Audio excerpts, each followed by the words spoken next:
My wife cheated on me.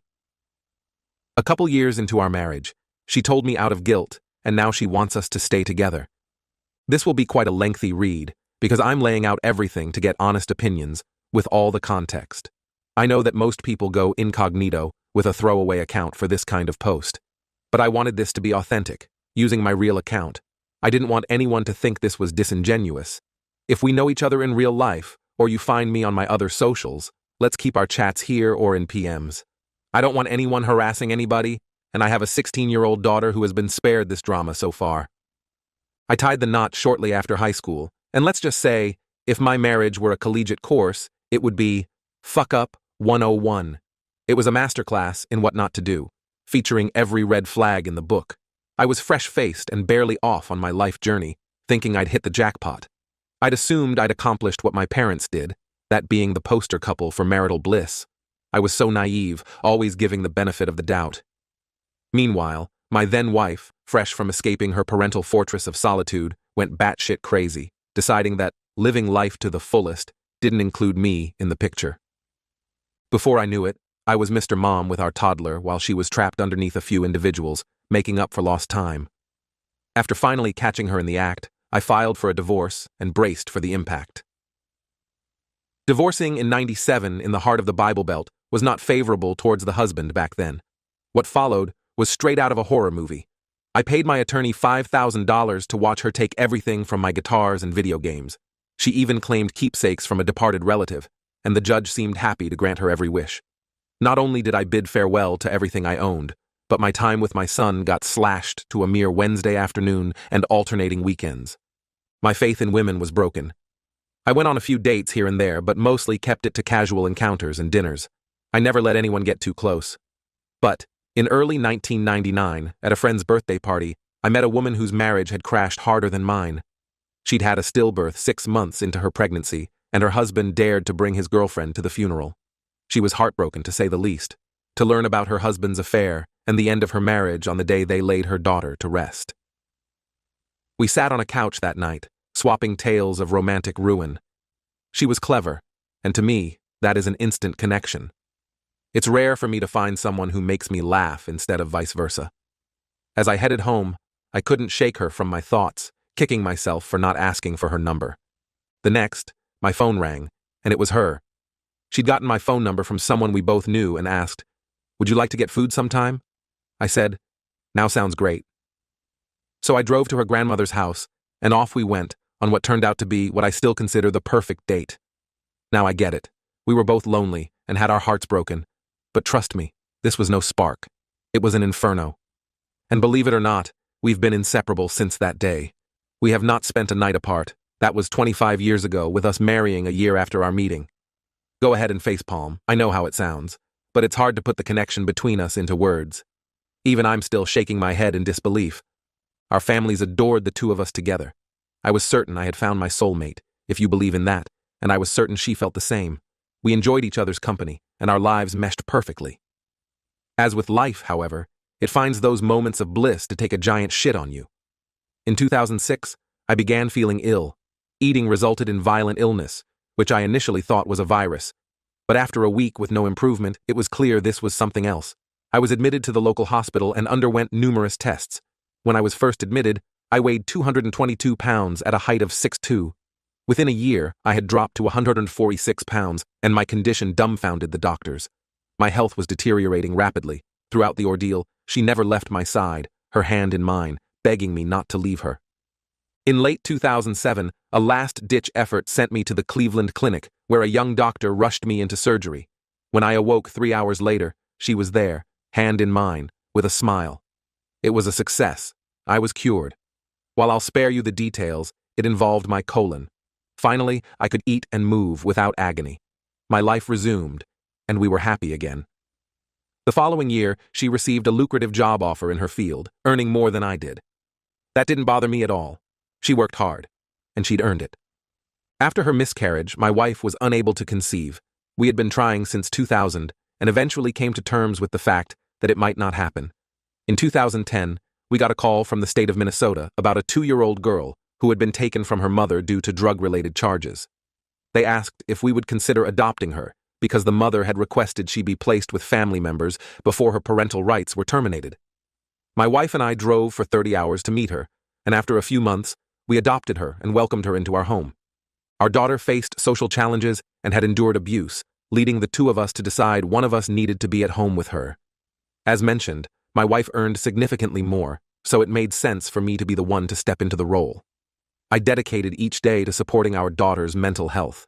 While I played a part, I can't claim all the credit for this. Her preschool, kindergarten, and therapist were instrumental in her learning to socialize and trust again. Eventually, I took up freelance journalism, so I was home when our little one finished her school day. Our evenings were family time, and we took small trips on weekends. It was in 2017 that my wife returned from work one evening, deeply shaken by what she told me was a workplace argument. Despite my attempts to console her, she remained incorrigible. She was declaring her intent to find a new job. She'd never had any issues before, so I was stunned. For days, she was a mess and withdrawn. When I pressed for details, she'd say, "It would only upset you. Let me deal with it." True to her word, she left for a new company within a week, accepting a 15% reduction in pay. The question then was seeing their illegals for concern. Was you in her new role like normal? Now our family happily moved forward. It was my first novel with an independent publisher, fulfilling a lifelong dream. I could sense the pride emanating from both my friend and daughter. I had achieved this milestone before my 50th birthday, and I couldn't wait to start on my second one. And now, ladies and gentlemen, this is where my world breaks. In 2023, as I was finishing up my new novel, my 27-year-old son from my first marriage died suddenly of a heart attack. He had an underlying condition that none of us knew about. I want everyone to understand that when you say, "I couldn't imagine my child dying," you truly can't. There is no pain quite like it. My wife and daughter, who also felt his loss deeply, did their best to support me. But there is no way to deal with such a tragedy. In the months following his death, I immersed myself in my work, striving to complete my second book for him. On the day I finished it in January, my father passed away after a long battle. Dad had been ill for a long time. You think you can prepare yourself for that, but that's a lie you tell yourself. The loss was hard, and my daughter was instrumental in getting me back on my feet. My second book was released in February, and I tried to smile as I had my release party. At the beginning of April, I started feeling better, writing outlines for my third novel and doing the same things I'd always done with my wife and daughter. My wife and I have a Wednesday tradition where she picks a random recipe she finds online, and we cook it together. On April 3rd, while making crock-pot chicken tacos, I thanked her for everything. She asked why, and I thanked her for everything she'd done to get me through the tough times. I shared a lot of pent-up emotions, telling her I couldn't have managed without her. She started crying, then weeping, and soon she was sobbing uncontrollably. I tried to comfort her with a hug, but she pushed me away. I apologized, not realizing my words would stir such a reaction. Suddenly, she confesses her infidelity. I laughed, mistaking it for a joke. She grabs my shoulders and then details how, back in 2017, a 28-year-old at her former job started flirting with her, and she reciprocated. She believed it was innocent, yet it persisted. My wife has always feared growing old. Her birthdays were days she dreaded every year. She admitted that the attention from a younger man was exhilarating. She told me that turning 40 had sent her into a tailspin and that she couldn't talk to me about it because I would have just shrugged it off. He invited her to leave work early and come to his place one day. She couldn't understand why she chose to. Maybe it was the thrill. She said she didn't know, but she went and ended up sleeping with him. Afterward, she felt terrible, glaring at her keychain in his driveway, because it had a photo of me holding our daughter. She drove home, and that's when she lied about having a workplace argument. She never wanted to return there. It's why she suddenly went somewhere else. She then told me she wanted to tell me but didn't have the fortitude to do it. I remained silent, just wide-eyed and open-mouthed. She apologized, saying she couldn't live with it any longer. I just shook my head, unable to speak a single word. She offered to leave if that's what I wanted, to attend counseling, or even to beg for my forgiveness. Instead, I picked up my AirPods and phone and walked out. I wandered from 6 in the evening until almost 11 that night. When I returned, she was on the love seat, asking if I was ready to talk. I shook my head again, went to my office where I had a couch and slept there. The next day, after our daughter left for school, She asked if I had anything to say. I said yes. I questioned why she brought this up after the worst year of my life. Why couldn't she have kept it to herself until I could somewhat deal with something of this magnitude? She just looked away. I scoffed and told her to go to work and to try not to fuck anyone during her lunch break. That would have been April 4th. Those were the last words I said to her until last night. She had attempted to talk to me several times, but I would just walk past her into my office, trying to focus on my upcoming science fiction comedy book. Writing something funny is challenging when the thought of your spouse rolling around with another man stuck in her consumes your thoughts. A week ago, my daughter asked in the car if everything was okay, and I lied to her, which made me feel sick. Then, last night, my wife came to the office door and asked, "Are we getting a divorce?" I looked at her and replied, "Looks like it." She started crying and closed the door. I haven't consulted an attorney, and the thought of divorce hadn't crossed my mind until she mentioned it. That's why I wrote this essay. Where do I go from here? How do I start to untangle this mess?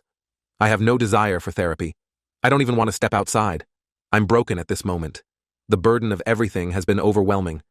There's been so much to bear this past year.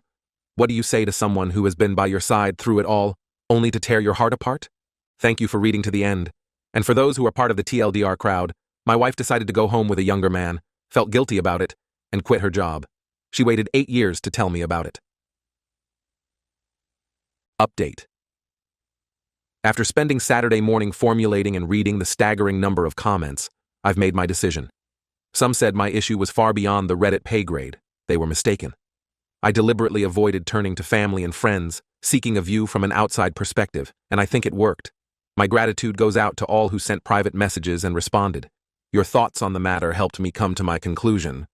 On Saturday evening, I approached my wife to apologize for the silent treatment. I told her I wasn't attempting to punish her and acknowledged that it was childish.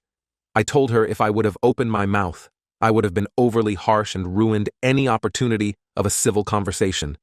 I promised we'd discuss it the next day. On Sunday evening, I let it all out. I didn't cry or raise my voice. I asked the man's name, which she provided. I asked her if the man was married when she betrayed us, and she confirmed he was. That hit me hard, because she knew he was also with someone. I asked if he was still married. She told me she had no clue. She hadn't seen him since the day she left for her new job. I told her I hoped they were, because I was going to make sure she knew. If my life had to be ripped apart, so would his. I thought that would get a rise out of her. It didn't. She just nodded. I expressed my doubts about the affair being an isolated event, echoing the comments of several others. She maintained it was a one-off and was the sole reason she left her job. I explained that after 8 years of this lie, it's natural for me to question anything she said.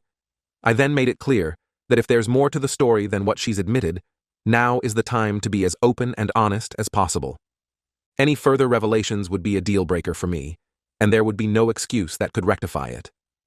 She pleaded it was a singular occurrence, and that she's been wanting to confess since it happened.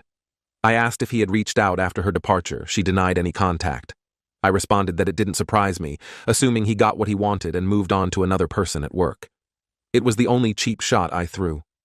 I requested that she leave the house for a few weeks. I wasn't telling her it was over, but I wanted to be away from her.